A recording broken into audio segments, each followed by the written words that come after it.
शिव से आपका रिश्ता इतना पवित्र हो कि अगर कोई आपको आघात पहुंचाने का विचार भी करे तो उसके विचार में आपसे पहले शिव आए।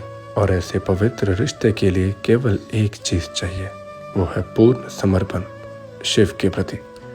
37वां अध्याय पांडवों के शिव पूजन के लिए व्यास जी का उपदेश, भाग दूसरा। ऋषि व्यास जी पांडवों से बोले, पहले तो इस अंधे धृतराष्ट्र ने ही लोभवश स्वयं धर्म का परित्याग किया और तुम्हारा राज्य अपहरण कर लिया।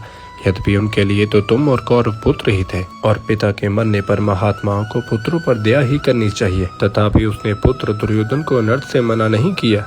यदि ऐसा करता तो अनर्थ कदापि नहीं होता। इसके आगे जो हुआ वह तो हुआ ही और अब वह अन्यथा नहीं हो सकता। किंतु यह दुष्ट है और तुम सत्यवादी हो, अतः उनका तो कल्याण ही होगा, क्योंकि जो बीज बोया जाता है उसी का अंकुर निकलता है। इसी कारण तुम लोग दुख ना करो, इसमें संदेह नहीं कि तुम्हारा कल्याण होगा।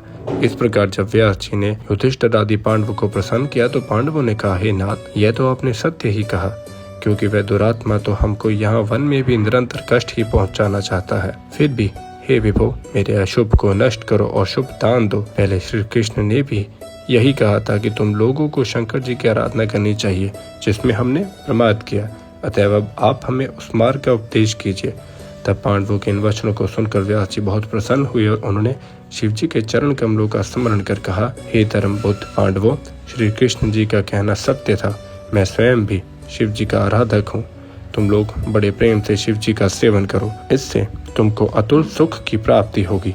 शिव जी की सेवा न करने से ही सारे दुख प्राप्त होते हैं।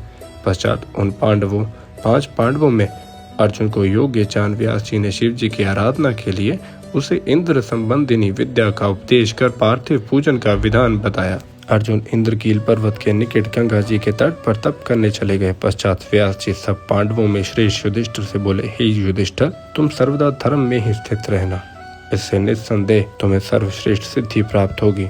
ऐसा के व्यास जी शिव जी के चरणों का ध्यान करते हुए अदृश्य हो गए।